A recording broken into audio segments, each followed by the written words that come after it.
So Neil, just thinking about our own organisation.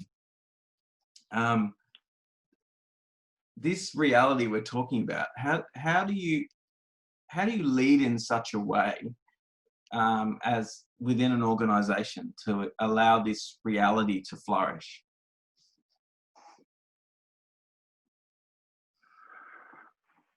Well, I think that if you're in a role of leadership in such an organization, your allegiance has to be to Jesus more than the organization. That's a simple thing to say, but it's going to be tested, and you have to pass that test.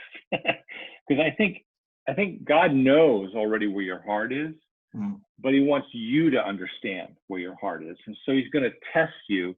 And sometimes on the other end of the test, you demonstrate that really I talk a good talk about following Jesus, but I'm really more in line with this organization and its plan for my life.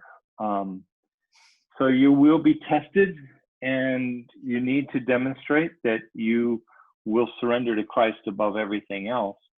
If that's the case, an organization made up of people who are absolutely surrendered to Jesus, that's something something God can use. But if your organization is living to continue to live, it's all about self-preservation and continuing on,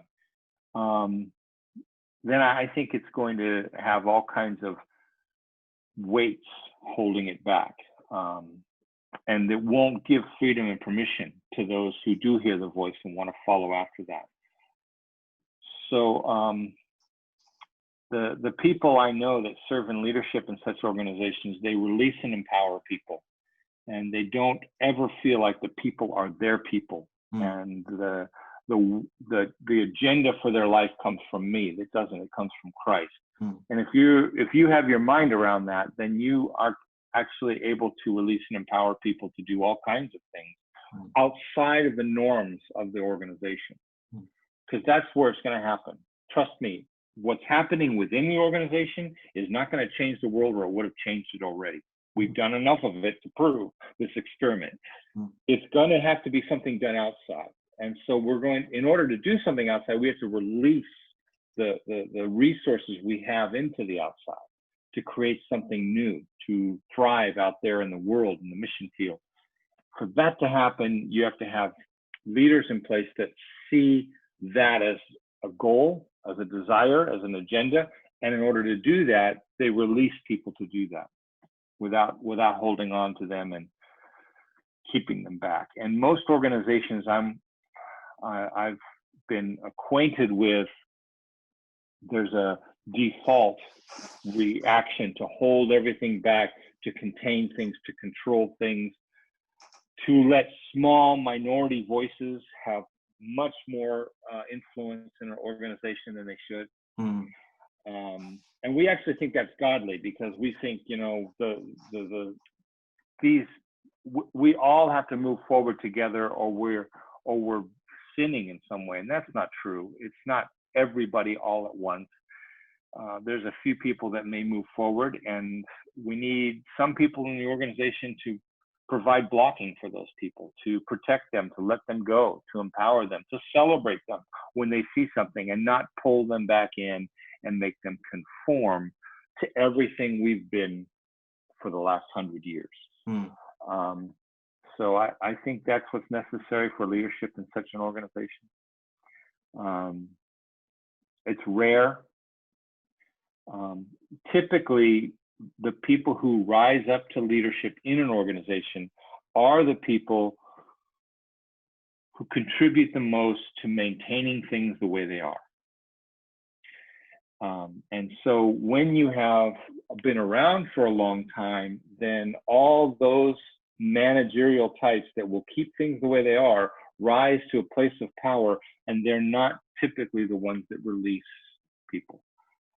They can become that if they listen to God's voice and they have courage, but they're typically not that kind. So it's hard. It's hard. Well, that's good. That's good, and then that's certainly I can identify with a lot of things that you said in there. one of the things I find too, because we do a lot of community development work, a lot of work partnering with people who want to help others. Yeah, so a lot of that ends up being in community services. So it's interesting that a lot of the new disciples have changed their career paths to actually want to go into community services. But I've also found that, if you start to bring them into the organization and you start to formalize something within the organization, you then start to hit the ceiling of what you can actually do,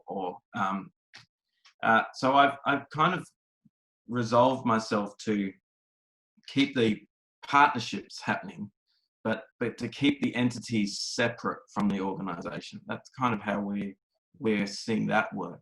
So people they are following Jesus and they are doing their thing. So one of our great examples is Lisa Taylor, who's running Strengthening Families. She's got her own business called Strengthening Families, but she's in partnership with us. We are literally a strengthened family because she's in it. But yeah, she keeps her the company under her own name, so she can actually be free to do whatever it is she's led to do, and not have it imposed on her by the parameters of the organization. Yeah, I think that's wisdom. I think we've had a good few hundred years where we can make much of our own brand, our own name, our own denomination. That's what denomination means, a name. Yeah. And so it's a brand. And so we've had hundreds of years now where God's allowed us to do that. I think in the future, it's not going to be about our organization or our brand or our logo. And I think we can start releasing people to do things that aren't necessarily going to have funding come back to us and glory come back to us, and we're going to get a name out of this, or we're going to get benefit, or we're going to have leverage because of this. I think it's going to go back. I think Jesus is jealous for his name's sake, and that he wants us to do stuff for his name and not our own brand and our own name. So I think the quicker we get there, the more prepared we'll be for the future that's coming. And I don't think it means that these organizations are going to go out of existence. I think it means they're going to surrender to the King and his mission. Yeah.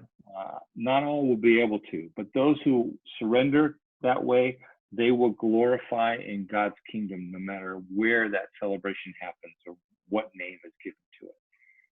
Because we're all under one name, and that's Jesus's name. He's the King. That's the future. That's what we're moving into. Organizations, it will take a lot of faith for them to get there. Yeah, but it's possible. Yeah, great. Well, Neil, I think you know this, but I'm pretty sure you know this. But you have a lot to blame for the new mission statement of the Salvation Army in Australia. Oh yeah. Well, I remember you saying, Jesus doesn't even get a mention in a lot of the mission statements in Australia. And it was funny that a few years ago, Di was asked to go and be part of the, there was 4 people that helped write the national mission statement for the Salvation Army in Australia. And I said to her, what you got to do, you just got to put Jesus in there somewhere. So the national mission statement of the Salvation Army is something like sharing the love of Jesus one life at a time, blah, blah, blah. So yeah, you influence the whole nation of Australia's Salvation Army. So thank you for your influence. Well, man, I have finished my work. No, just arming up. So look, okay. if people want to know more about what we've been talking about today, obviously Starling Initiatives is something. Now, we're part of the Facebook group, but how do people actually connect with Starling Initiatives? So you can go to starlinginitiatives.com. It's and ask to be a member, part of it. It's not a hard thing to do. There's also a YouTube channel where I'm posting YouTube videos about what's going on. So you could subscribe to that. Is that that's a regular update. What's that called? It's just my YouTube channel. I don't have a name for Neil it. Cole. It's just Neil Cole. I think so. Yeah, right. I love it. Like I said, no brands or names. Yeah. It's just yeah. .. channel. Yeah, you're right. Yes. Okay. No, but I just try to post a short 1 or 2 video a week that speaks to the rebirth of the faith in Jesus in this world, a gospel movement that is unstoppable, life on life, that empowers all that come to Jesus immediately. That's what I hope to see. And so I post 6-7 minute videos about that regularly and what needs to happen for that. We have starlinginitiatives.com. There's also, we used to have cmaresources.org, and now we've switched everything over to this new website. We're in the process of doing that, but it should be done soon. And what else? I have Neil_Cole at Twitter, or there's Facebook. And those are the best ways to find out what's going on in my life. Great. Thank you, mate. Thank you so much. You've made my Sunday morning, and I really appreciate your time. And yeah, I look forward to catching up with you soon. Really do. Thank you, mate.